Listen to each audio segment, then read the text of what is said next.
बालाघाट के बैगा आदिवासी अंचल में मलेरिया, टाइफाइड, डायरिया और त्वचा संक्रमण के मामले सामने आने के बाद नेता प्रतिपक्ष उमंग सिंघार प्रभावित गांवों के दौरे पर पहुंचे। उन्होंने ग्रामीणों से चर्चा कर स्वास्थ्य सुविधाओं की जानकारी ली और मृत बच्चों के परिवार से मुलाकात की। बालाघाट के बैगा आदिवासी अंचल में बीमारी से प्रभावित गांवों का नेता प्रतिपक्ष उमंग सिंघार ने दौरा किया। उन्होंने मछुरदा, अडोरा, बोंदारी, कोरका और कुंडेकासा गांव में पहुंचकर ग्रामीणों से बीमारी और स्वास्थ्य सुविधाओं को लेकर चर्चा की। ग्रामीणों के मुताबिक क्षेत्र में मलेरिया, टाइफाइड, डायरिया, बुखार और त्वचा संक्रमण जैसी बीमारियों की समस्या सामने आ रही है। उमंग सिंघार ने मृत बच्चों के परिवारों से मुलाकात कर उनकी समस्याएं सुनी। स्वास्थ्य विभाग के मुताबिक अब तक 8 बच्चों की मौत हुई है, जबकि उमंग सिंघार ने दावा किया कि प्रभावित क्षेत्र में 19 बच्चों की मौत हुई है। उन्होंने सरकार से मृतकों के परिवारों को 10 से 20 लाख रुपए की आर्थिक सहायता देने की मांग की।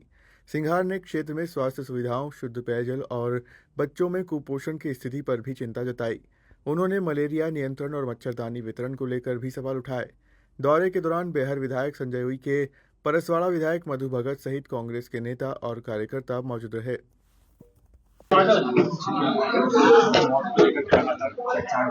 बड़े दुख की बात है कि 19 बच्चों की मौत हो गई।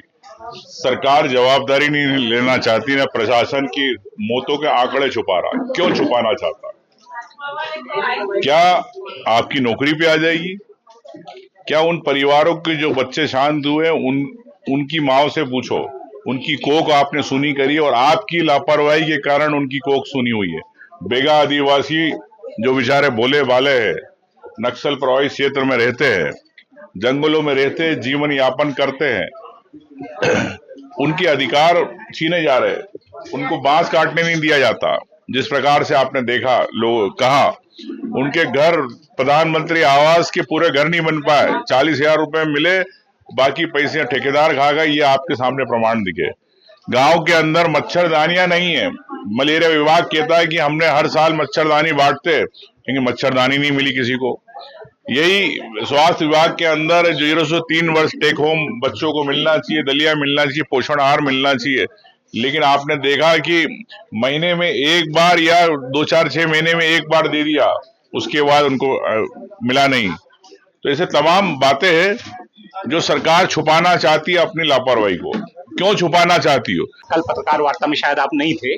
मैंने कल पत्रकार वार्ता में मलेरिया के लिए भी पिछले 2024 में, 2025 में, 25 के बाद मैंने जितने विधानसभा यहाँ के चिकित्सा सेवाओं के लिए, यहाँ के पैरामेडिकल स्टाफ के लिए, डॉक्टर के लिए जो प्रश्न उठाया, कल मैं सारे आप मीडिया के सामने आपको बताया हूँ। फिर भी आपका एक सवाल आया है कि क्या किया। मैं आपको बताना चाहूंगा, मेरे यहाँ सरपंच हैं जो कांग्रेस के सरपंच हैं, ठीक है, कांग्रेस के सरपंच हैं। जो जब शुरुआत में घटना हुई थी, मैं चूंकि पार्टी के कार्यक्रम से भोपाल में था और भोपाल के बाद दिल्ली निकला, जैसी मुझे सूचना मिली, सबसे पहले तो यहाँ पूरा प्रशासन लगा रहा। प्रशासन एक भी आदमी को स्वास्थ्य सेवाएं नहीं दे पा रहा था। कोई भी आदमी, कोई भी बैगा उनकी बात मानने तैयार नहीं था।